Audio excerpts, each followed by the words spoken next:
world in a positive manner. Right? Exactly. If you're doing things and you're not contributing in a positive manner, don't do it.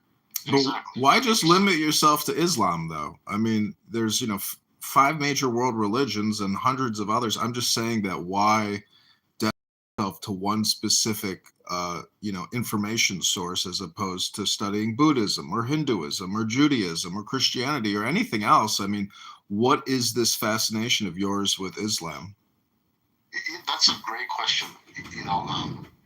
And as someone who reverted from Christianity to Islam, right? Even as a Christian, I read books on Taoism. I read Confucius, his book on Confucianism, right? Because I wanted to understand how different people from different perspectives were seeing God. In my mind, I think we all serve the same God, right? Especially if you say you're serving the God of Abraham, okay? You may disagree on things, that's fine. Yeah, but that problem with that is that's an all or nothing statement. And in cognitive behavioral therapy, that is a cognitive distortion disorder. It's called all or nothing thinking, that we all serve the same God. I would just say, even if that's true, we're still talking about databases in a way, or different large language models. And so, yes. Yeah, it's like the Tower of Babel. The challenge becomes there can be no peace because we're all operating in silos. Agreed. Exactly. And so to that point, oh my God, you make an amazing point, Mojo, because when I reverted to Islam and I was getting a lot of heat from Muslims and people even telling me that I'm not Muslim, that I only reverted because of a woman, right? Which was just so disrespectful to me, because like the thing that I'm most passionate about, like, is my God, right? The thing I'm most in love with. I've never loved a woman as much as I love my God. I'll never love any family member as much as I love my God. So for someone to say that about the thing that is the most important thing to me in my life, I mean, there are a lot of things that don't trigger me on Clubhouse, but that one hit. That one hurt. Okay, I'm not gonna lie. Okay. And so I always tell Muslims, whenever I meet them, I always ask them, why don't you read what they call it, the Injil? Why don't you read the Torah and the Bible? Right? Because you know that those books have divine truths. At least from the perspective of Islam, you know that these two other books have divine truths. You don't have to agree that there's divine truth in Buddhism or Taoism or Confucianism or any of these other religions, right? But you know at least the other two. So why aren't you even furthering your education by reading these other books? Even if you believe they're corrupt, right? But there's also some truth with the corruption. Why aren't you reading it? You should read it too, And I said that today, and someone, of course, got really upset, and started calling me, berating me and calling me names and all that stuff, which is fine. But for me, myself, I'm glad that I reverted from Christianity to Islam, because now I have the foundation of Christianity, having read the Bible so many times inside out, and now I'm going into Islam, and I'm going to do the same thing with the Quran, and even as a Muslim, I will do the same thing with the Torah. After I'm done reading the Quran, from cover to cover, I'm going to go to the Torah. And I'm going to make sure I read all 3 books, and I understand them inside and out.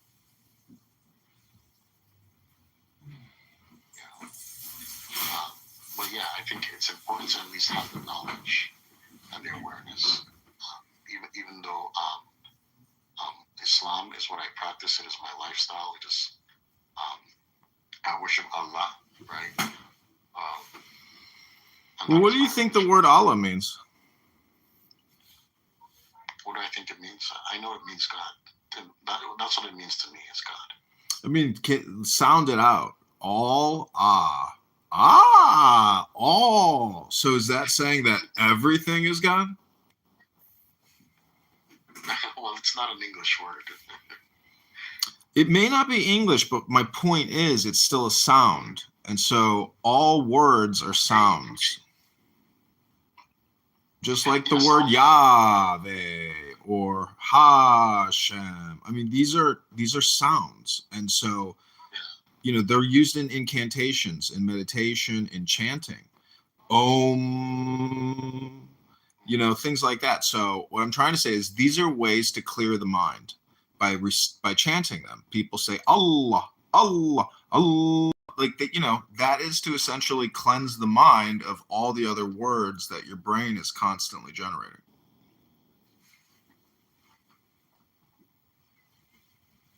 Yeah. Well, for me, the name, a lot of the things we as human beings care so much about, I think in the grand scheme, a God that is omniscient and omnipowerful, omnipresent, that has just such a huge, vast, unimaginable, just unimaginable amount of knowledge. He's probably laughing at the things that we care about.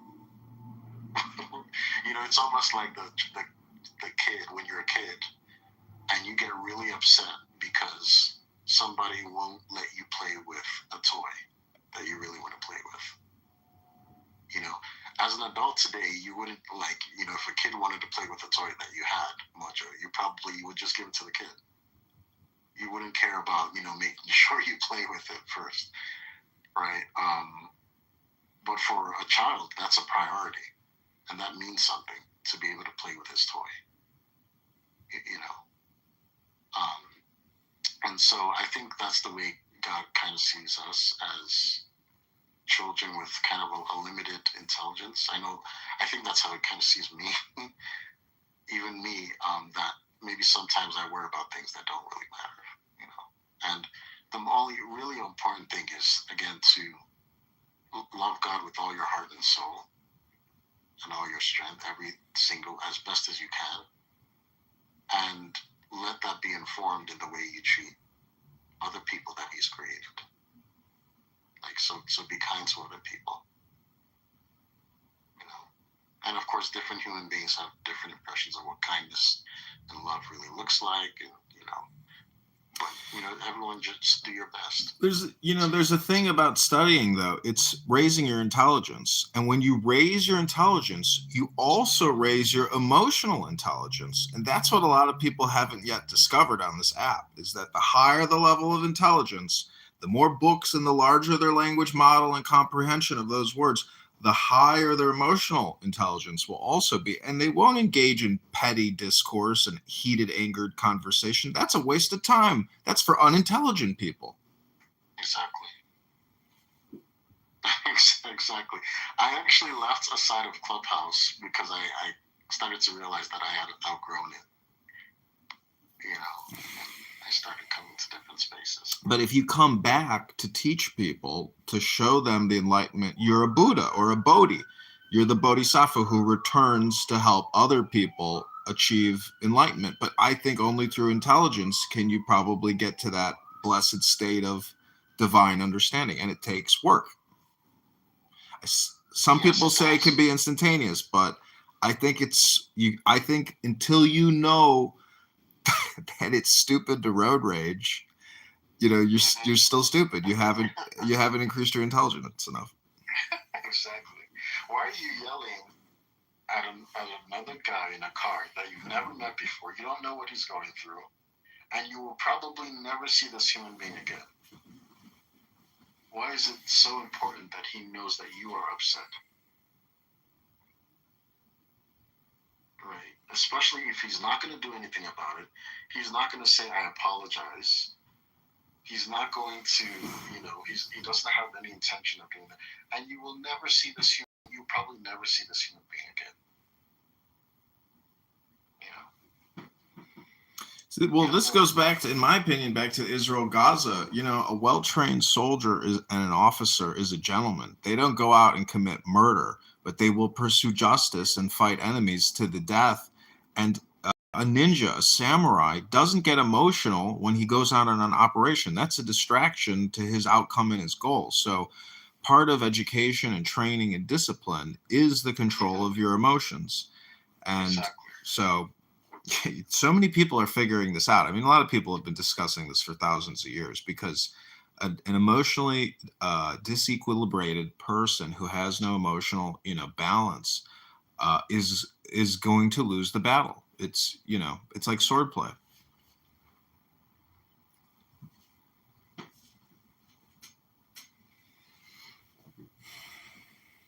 So I mean, it's warfare. Sorry, I was on mute. Sorry, I was on mute while I was speaking. I was like, there's another group of people that will disagree with you and say that it's actually a show of strength to show that emotion and to be, rambunctious and ferocious and argumentative. And when I meet people like that, I try to show them the other side, right? That it's actually a lot more powerful to be strategic than to be physically tactful. Like, it's so much more powerful, right? Well, people say the pen is mightier than the sword, but they're not really understanding that it deals with their intelligence, not with their distribution of that information. I'm just saying that we could talk about this for 100 more hours and it still wouldn't be worth one good book. And that whole phrase, the pen being mightier than the sword, right? It's not just the pen, of course, the pen itself, but some people may take it to mean writing, right? But it's about, again, strategy. It's about being strategic, right? And how strategy will always supersede and exceed any tactical efforts. It's just more impactful.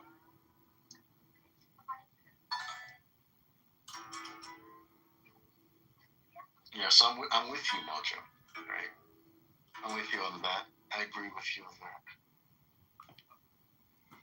I think more people that disagree on the app can find more things that they agree on. It's just that the things that they disagree on are kind of hit home. Well, if I could give you any advice, I would encourage you to enjoy wisdom in the same way that you might enjoy Thanksgiving, because you put a lot of different foods in your mouth and you like the flavor combination. So if you just go down the route of Islam, you will get tunnel vision and you will forget that there's many paths on the mountain. And don't just go on one hike them all. I appreciate that. I do have tunnel vision now, and I'm aware of my tunnel vision and I embrace it. However, even though I have a favorite mountain, right, and a favorite approach to God, I am interested in other mountains. Even though I love us, I'm in Atlanta, I don't know where you are, but over here we have a couple mountains. Even though I love Stone Mountain, that's my favorite mountain. And it's really scary, actually. There are people that have fallen off to their death. So every time I go there, I'm terrified. And I go alone, which is crazy. But I do like other mountains, like the Kennesaw Mountain, and some of the smaller mountains, like the one in Sandy Springs and stuff. So, but my approach, my devotion, yes, is in Islam, because I've found not just a lifestyle that drives, not just the that drives me as a religion, but most importantly, the lifestyle that kind of reinforces the sense of commitment and discipline and devotion.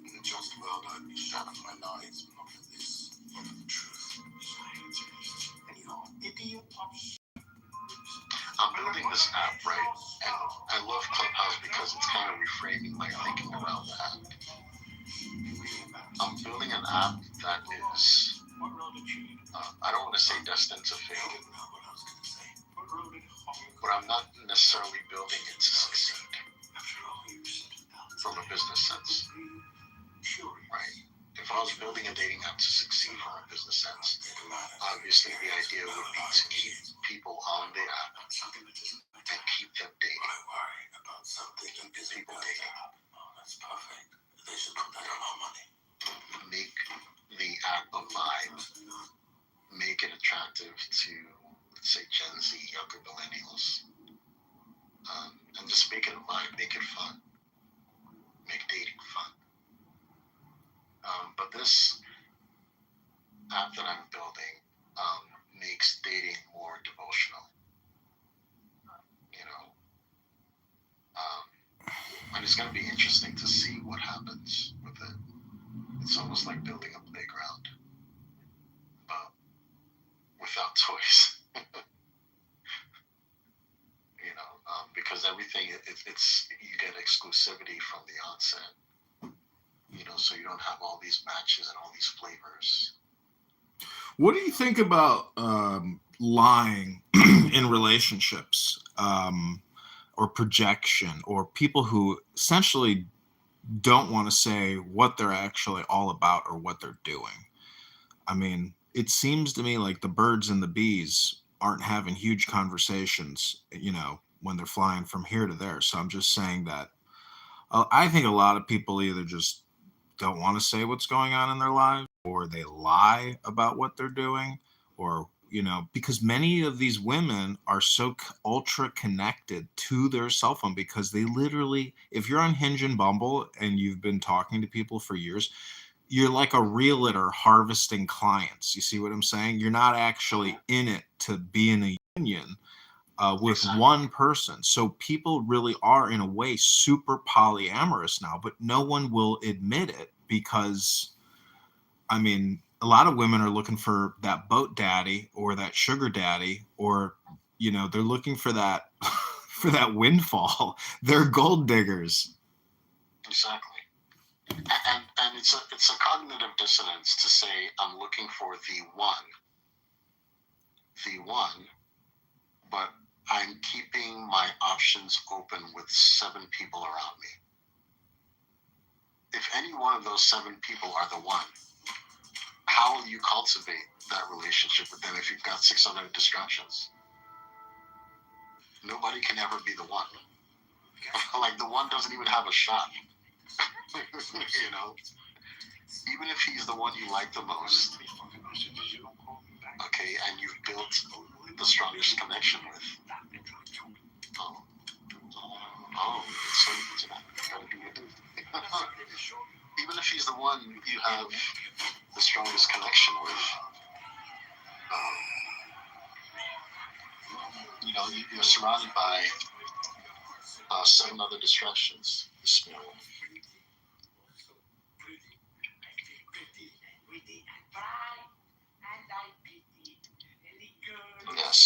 You're right. I think it is very polyamorous, and that's why I'm creating, hopefully, one of the only monogamous apps where you only get one match.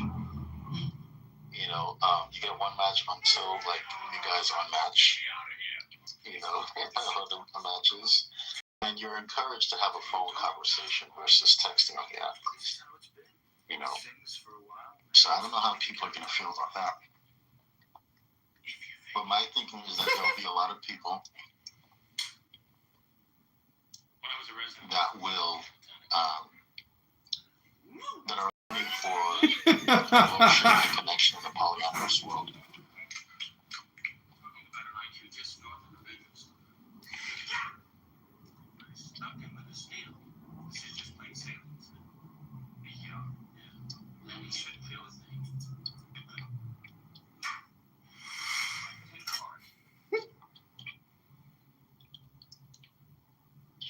Sorry guys, I'm just doing some washing before prayer.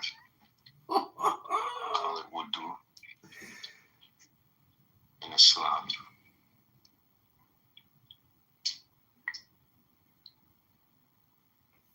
Were you abused by a member of the Catholic Church? Well, I'm converting to Judaism.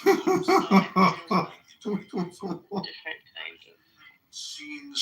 I saw him in a scene, I can't remember who it was, just last week in some movie on Turner Classic Movies, and the guy with him, it was The Harder They Fall. And Rod Steiger was acting with them. They were nose to nose acting, and Steiger was acting up a storm, and Bogart wasn't doing anything, and it was just great. It There was no acting at all. He's just coasting on his personality and talking, and it was just magnetic, just wonderful. The other guy's doing stuff that nobody in life ever does. Nobody talks like that. Nobody carries on like that. But So your advice to kids getting into the business is coast on your personality? it's do less. If I've given one direction more than any other in my whole life to actors, it's do less. So when you did decide to have a surrogate, shall we call that, play you, because there are parts you could have played. Oh yeah, sure. And you chose John Cusack, or you chose Kenneth Branagh, or you chose Mia. Why? Like, why did you some of the time say, I'm going to do it, and then some of the time say, I'm going to have a surrogate deliver this baby? I don't think I ever had a surrogate when I could have done it. I mean, I don't think I could have. I don't think I could have played. These are great actors you're talking about. Cusack's wonderful, and Kenneth Branagh's wonderful, and they were much younger than me. I couldn't have. If I could have done it, I would have done it. I always would do the part that I could do, but I aged out of it. I just when I started to realize that I was not going to be the love interest anymore, and I started to think, you're the love interest in your life. With all the craziness and the Kafka-esque nonsense you went through, and I don't defend you because I'm a fan, although I plainly am, although you've also made some turkeys, that's true. But you could be the worst filmmaker. I defend you because I don't like witch hunts. They're bad for society, they're bad for people, they're wrong, they're immoral. That's why I do it. Not because I'm a fan. I'm sure.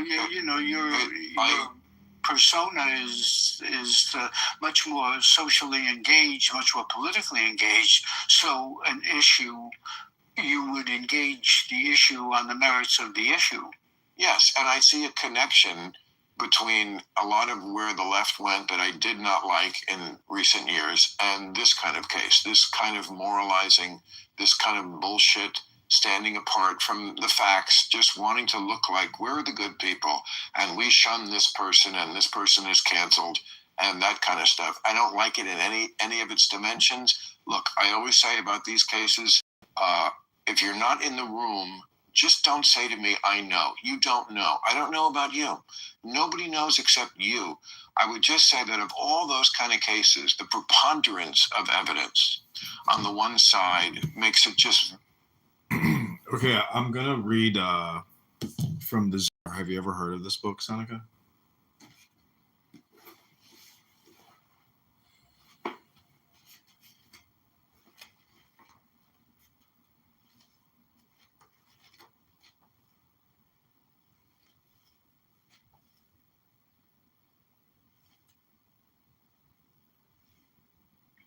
Okay, this is called What is a Serpent?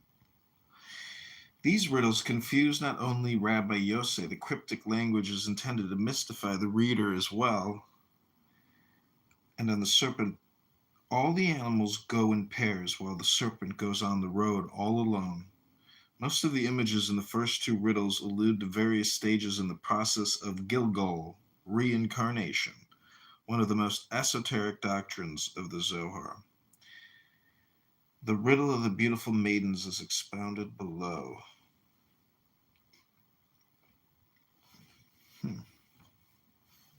These are all the notes to the different pages. Okay, this is the glossary. Aleph, the first letter of the Hebrew alphabet, the beginning of divine and human speech. Aleph, Baal Shem Tov, master of the good name. Title of Israel, son of Eliezer, charismatic founder of Hasidism, 1700 to 1760. The Baal Shem Tov. Bahir, Sefer HaBahir, Book of Brightness, an early Kabbalistic work cited in southern France in the late 12th century, the Bahir. Bina, understanding the third Sephira, the divine mother who gives birth to the 7 lower Sephira. Blessed Holy One, common rabbinic name for God. In the Zohar, it is often associated with Tiferet, Blessed Holy One. Din, judgment, the 5th Sephira, the left arm of the divine body, counterbalancing Chesed, the roots of evil lie here, also called Gevurah. Din, judgment. Ein Sof, there is no end, that which is boundless, the infinite, the ultimate reality of God beyond all specific qualities of the Sephirot.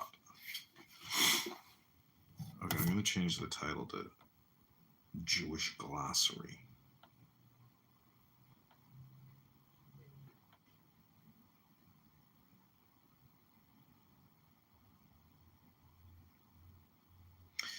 Jewish Glossary of Hebrew words in Zohar. Let's see if anybody shows up for this impromptu Tanya Torah study. My man Rondale in the house. Hey, Rondale! Hey, Rabboino Shalom. Rabboino Shalom.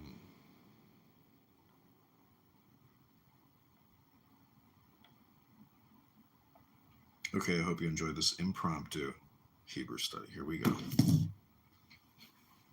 I need to get water, though, real quick.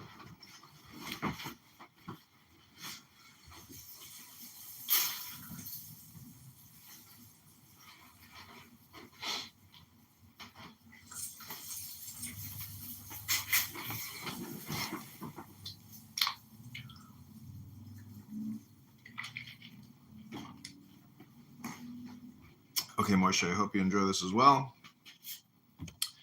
The next word is Gedulah, greatness. The 4th Sephira, the outpouring of God's great goodness, also called Chesed. Greatness, Gedulah. Gevurah, power. The 5th Sephira, also called Din.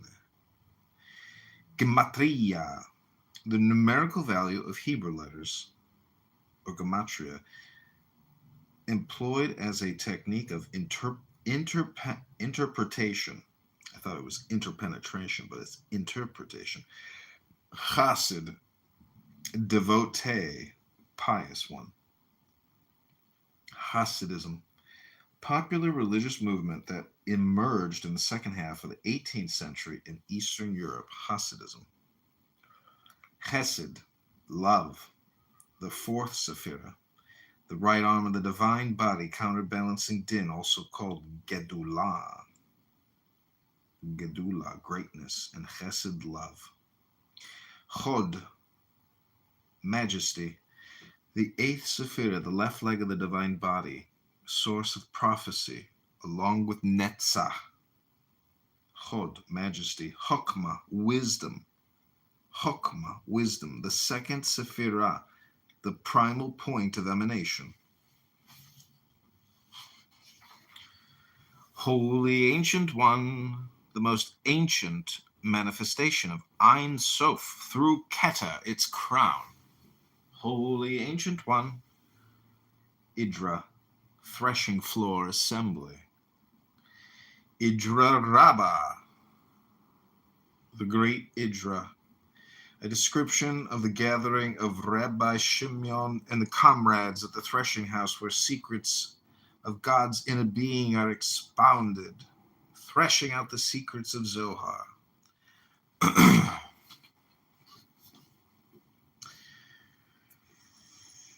Idrazu, the small Idra, a description of the death of Rabbi Shimon and his final teachings in the Zohar, the wedding celebration. Kabbalah, receiving that which is handed down by tradition, the esoteric teachings of Judaism. Kabbalah. Keter, crown, the 1st Sephira, co-eternal with Ein Sof, also called Ratzon, divine will, and Ayin, nothingness. Malkut, kingdom, the 10th Sephirah, administering divine justice to the lower worlds, also called Shekinah. Malkut, kingdom. Shekinah. Matnitin, our Mishnah, short pieces scattered through the Zohar. Most of them appear as utterances of a heavenly voice urging the comrades to open their hearts to the mysteries. Menorah, candelabrum of 7 branches, a prominent feature of the Mishkan. Mezuzah, parchment scroll affixed to the doorpost. Mezuzah. Midrash, plural midrashim, legal or homiletical interpretation of the Bible. Midrash. A collection of midrashim, the midrashic literature. Midrash ha-ne'alam, the concealed midrash. The esoteric midrash, the earliest stratum of the Zohar. Mishkan, God's dwelling in the desert. The tabernacle constructed by Moses and the children of Israel. Mina, collection of oral teachings redacted, arranged, and revised around the beginning of the 3rd century by Rabbi Judah Hanasi, the earliest codification of Jewish oral law. Mishnah. Mitzvah, plural is mitzvot, divine commandment, one of the 613 precepts of the Torah. By extension, good deeds. Netzah, endurance, 7th Sephirah, the right leg of the divine body, source of prophecy, along with Hod. Nishmato Eden, may his soul abide in the Garden of Eden. Oral Torah, the interpretation of the written Torah. In Kabbalah, a symbol of Shekinah. Oral Torah.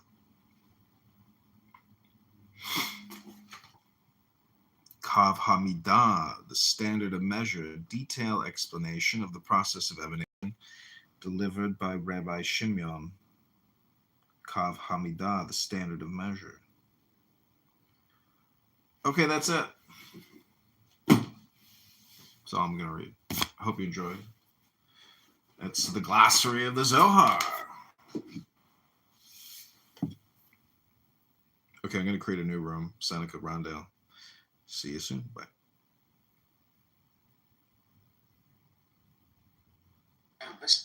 Gaza. I didn't know.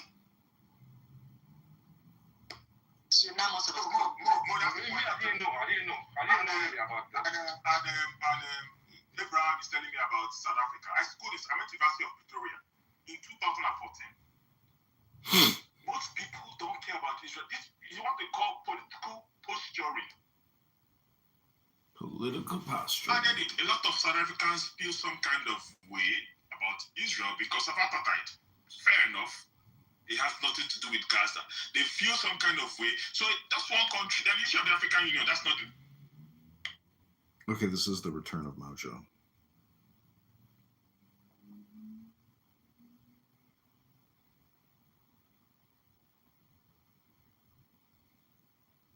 My man Brondale, welcome back to the return of Mojo. We are live and we're going to keep studying. I'm not going to listen to all these people practicing English on here. No. We are going to read a book. This is the return of Mojo. Look at all those bots that just come flying in. The return of Mojo. Rondale, you coming up? And Rondale, have you contributed to the campaign yet? I think the link is in my profile.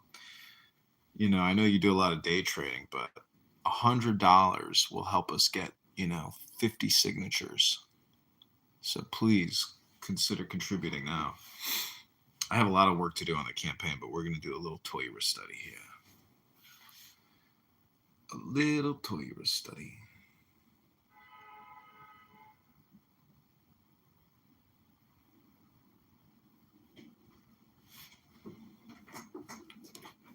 Okay, this is the rest of the glossary.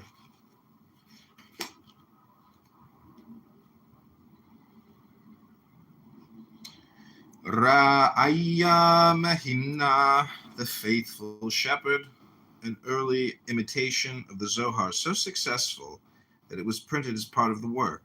It expounds the mystical significance of the Mitzvot, the Ra'aya Mahimna. Rahamim, compassion. The sixth is Sephira, balancing Hesed, Din, also called Tiferet. Rashi, Rabbi Salman, son of Isaac, French commentator on the Bible and the Talmud. Rashi. Ratza de Ratzin, the mystery of mysteries, an anonymous piece of physiognomy and chiromancy. The Ratza de Ratzin, the mystery of mysteries. Ruth, the book of Ruth.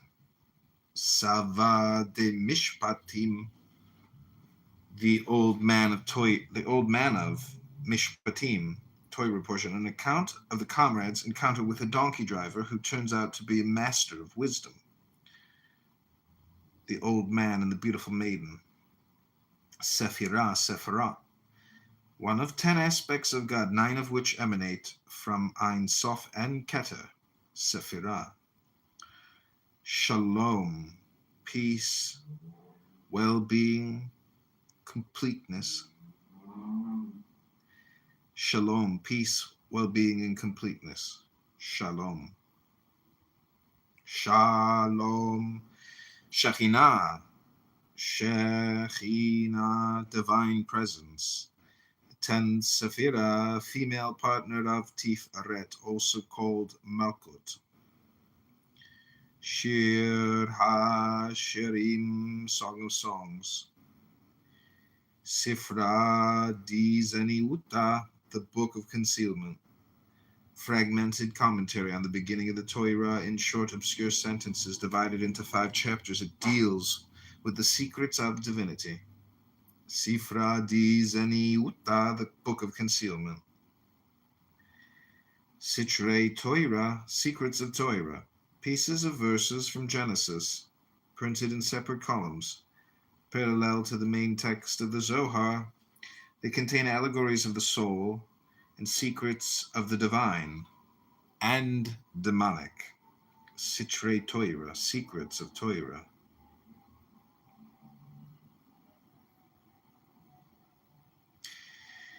Sukkah, booth, Sukkot, booth, Sukkot, festival of booths, celebration of the harvest, and a commemoration of the children of Israel's dwelling in booths in the desert after the exodus from Egypt. Talmud, the body of teaching comprising commentary and discussions on the Mishnah from scholars of the 3rd to 6th centuries. Talmud.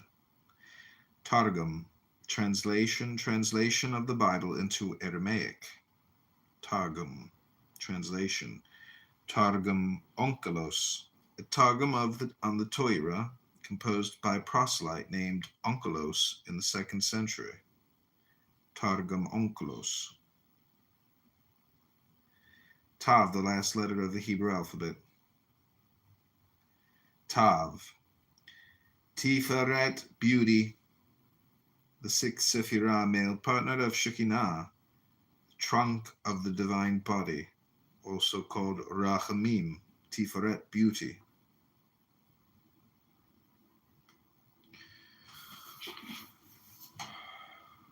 Tikkunei Zohar, embellishments on the Zohar. Oh, hey, Dawn, I'm reading what's called a book. Embellishments of on the Zohar, an early imitation of the Zohar, a wide-ranging commentary on the first portion of the Torah. Tikkunei Zohar. Torah, teaching. The first 5 books of the Bible, by extension, all religious teaching. Torah. Tosafot, collections of comments on the Talmud and on Rashi's commentary on the Talmud, composed between the 12th and 14th centuries in France and Germany. Tosafot.